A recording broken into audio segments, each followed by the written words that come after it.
टिहरी में चलती गाड़ी का टायर फटा, सड़क पर पलटी कार, एयरबैग ने बचाई परिवार की जान। स्थानियों ने रेस्क्यू किया है तो टिहरी जहां पर एक चलती गाड़ी का टायर फट गया जिसकी वजह से कार पलट गई, लेकिन एयरबैग की वजह से गनीमत रही कि परिवार की जान बच गई। स्थानियों ने परिवार का रेस्क्यू किया है, सभी सुरक्षित हैं। एयरबैग की वजह से परिवार की जान बच गई तो चलती गाड़ी का टायर फट गया जिसकी वजह से कार पलट गई और साथ ही एयरबैग खुल गए जिसकी वजह से परिवार सुरक्षित है। स्थानीय लोगों ने फिर परिवार को बाहर निकाला।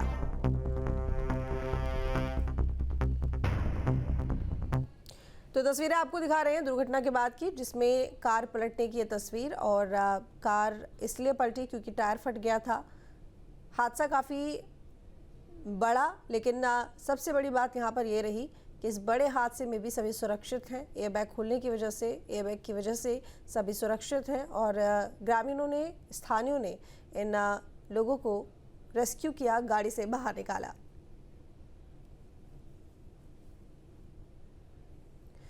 आज राष्ट्रपति द्रौपदी मुर्मू का उत्तराखंड दौरा है। 3 दिवसीय उत्तराखंड दौरे पर रहेंगे राष्ट्रपति। 20 जून को NIBH के छात्रों से करेंगी मुलाकात और एक पार्क को पब्लिक को करेंगी समर्पित। अंतर्राष्ट्रीय योग दिवस के अवसर पर कार्यक्रम में लेंगी हिस्सा। आज राष्ट्रपति द्रौपदी मुर्मू का उत्तराखंड दौरा और 3 दिवसीय उत्तराखंड दौरे पर रहेंगी राष्ट्रपति। 20 जून को NIBH के छात्रों से मुलाकात करेंगी, एक पार्क को पब्लिक को समर्पित करेगी। अंतर्राष्ट्रीय योग दिवस के अवसर पर कार्यक्रम में हिस्सा लेंगी राष्ट्रपति द्रौपदी मुर्मू।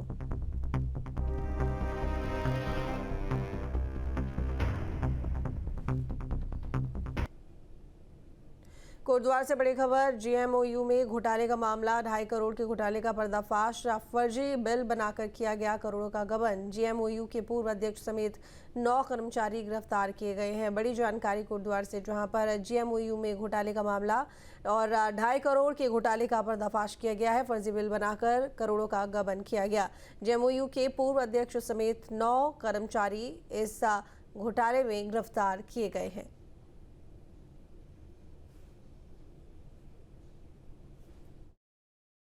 कोतवाली कोटद्वार पुलिस के द्वारा GMOU कोटद्वार में कुल 2.5 करोड़ रुपए की धनराशि का गबन करने पर कुल 9 अभियुक्तों की गिरफ्तारी की गई है।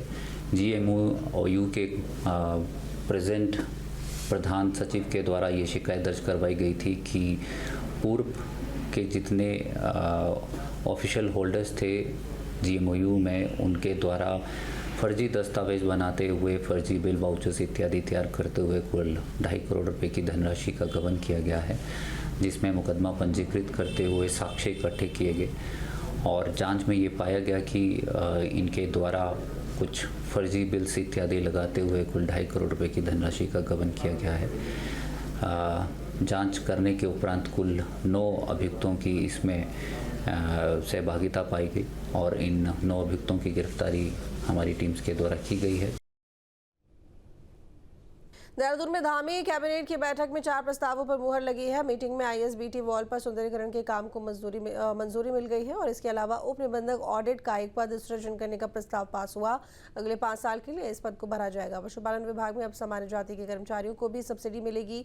अभी तक SC/ST समाज को 90% सब्सिडी मिलती थी और वहीं पशुपालन विभाग में अधिकारियों की ट्रेनिंग का समय घटा दिया गया है, जिसे 2 साल से कम करके 1 साल कर दिया गया है। सहकारी समितियाँ सहकारिता विभाग का है। इसमें उप निबंधक ऑडिट लेवल 11 का एक पद सृजित हुआ है, जो निसंवर्गीय पद है और 5 वर्ष के लिए इसका सृजन किया गया है। और ये सहकारिता विभाग में अभी तक ऑडिट नहीं होते थे, उसको लेकर के ऑडिट सेवा का एक वेरिफिकेशन में 5 साल के लिए विभाग में लिया जाएगा, जो सभी स्तर की, जो भी छोटे जिला स्तर की या ब्लॉक स्तर की जो भी सोसाइटीज़ हैं या राज्य स्तर की हैं, सभी का ये ऑडिट करेंगे। ये 5 साल के लिए पद पर स्वीकृति दी है। उप निबंधक ऑडिट लेवल 11। दूसरा पर्यटन विभाग का है। बद्रीनाथ धाम में जो वहाँ पर मास्टर प्लान में काम चल रहा है, उसमें ISBT walls mural art work किया जाना है। उस पर उसका एक प्रपोजल पर्यटन विभाग के द्वारा आज माननीय मंत्रिमंडल के समक्ष लाया गया था जिसपे सहमति व्यक्त की गई है। ये है इनका म्यूरल आर्ट वर्क और ISBT वाला। हाँ, वहाँ पे ISBT उस पर होगा बद्रीनाथ धाम में। ISBT की जो वाल है ना, जो दीवार है ना, दीवार पे म्यूरल्स होंगे बद्रीनाथ जी से संबंधित, उस पर जो चित्र वगैरह हैं उसको उकेरा जाएगा। विभाग में अनुसूचित जाति वर्ग के लोगों को गाय दी जाती है 90% की सब्सिडी पे। वैसे ही डेयरी विभाग के द्वारा गंगा गाय योजना है। कौन सी योजना? उस गंगा गाय योजना, डेयरी विभाग की गंगा गाय योजना है और पशुपालन विभाग की अलग से सब्सिडी स्कीम है। इन दोनों योजनाओं को आपस में मर्ज करने पर सहमति दी गई है। ठीक है। इसमें पहले केवल अनुसूचित जाति जनजाति वर्ग के लोगों को ही सब्सिडी दी जाती थी, अब इसमें सामान्य वर्ग के लाभार्थियों को भी सब्सिडी प्रदान की जाएगी।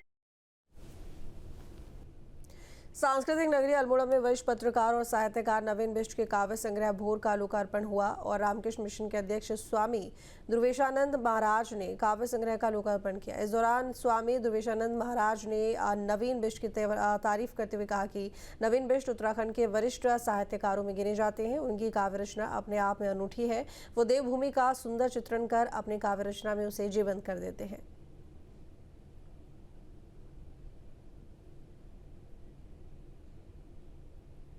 देहरादून से बड़ी खबर, जहां पर अल्पसंख्यक विभाग का बड़ा फैसला, 17 शिक्षण संस्थानों पर कार्रवाई की तैयारी। छात्रवृत्ति घोटाले के मामले में एक्शन की तैयारी। जांच में कई कॉलेज में पाई गई गड़बड़ी और डीएम ने कहा जांच में अब तक 1 करोड़ का घोटाला उजागर हुआ है। राज्य में कुल 4 जिलों के शिक्षण संस्थानों में गड़बड़ी। देहरादून में अल्पसंख्यक विभाग ने बड़ा फैसला लिया। राज्य के कुल 4 जिले के 17 शिक्षण संस्थानों पर कार्रवाई की तैयारी तेज हो गई है। छात्रवृत्ति घोटाले के मामले में एक्शन प्लान बनाया गया है। जांच में करीब 1 करोड़ का घोटाला सामने आया है, जिसकी पुष्टि भी हो गई है। उधम सिंह नगर जिले के 6, हरिद्वार के 7, नैनीताल के 2 और रुद्रप्रयाग के भी 2 शिक्षण संस्थान गड़बड़ी में शामिल पाए गए हैं। जल्द इस मामले में FIR दर्ज की जा सकती है। तो अल्पसंख्यक विभाग का बड़ा फैसला और 4 जिले के 17 शिक्षण संस्थान जिनके ऊपर कार्रवाई को लेकर एक्शन तेज हो गया है और छात्रवृत्ति के मामले में गड़बड़ पाई गई है और इसी गड़बड़ी को लेकर ये एक्शन लिया जा रहा है। जो डिटेल रिपोर्ट आई है तो उसमें 1058 बच्चों को जो छात्रवृत्ति दी गई है और उसमें जो 17 इंस्टीट्यूटों का नाम जिसमें आया है और इसमें लगभग 91 लाख की धनराशि इसमें इन्वॉल्व है। तो ये रिपोर्ट आ गई है। इसमें हम लोगों ने ये रिपोर्ट गवर्नमेंट ऑफ इंडिया को सबमिट भी कर दी है और कल तक की डेट थी, 17 तारीख तक हम लोग को सबमिट करना था, तो उसको हम लोगों ने सबमिट कर दिया है। और इसके लिए डायरेक्शन भी आज हम लोग सारे डिस्ट्रिक्ट मजिस्ट्रेट्स को दे रहे हैं कि जो इन्वॉल्वमेंट अगर किसी इंस्टीट्यूट का है सीधे डायरेक्ट, तो उसमें डायरेक्ट हम FIR करेंगे। और अगर इनडायरेक्ट रूप से अगर किसी का इन्वॉल्वमेंट है जिसमें ख़ास रोल आपका इंस्टीट्यूट के नोडल ऑफिसर्स का है, हो सकता है कि इंस्टीट्यूट के नोडल ऑफिसर्स वहाँ पे नहीं हो, लेकिन फेक ID के माध्यम से ये सारी चीज़ें क्रिएट की गई हों। जहाँ भक्ति है हर शब्द में, कथाओं में छुपे हैं दिव्य रहस्य और ज्योतिष देता है जीवन को दिशा। धर्म से जुड़ी हर बातों को जानने के लिए हमारे चैनल स्तुति को सब्सक्राइब करें। चैनल पर जाने के लिए इस लिंक पर क्लिक करें।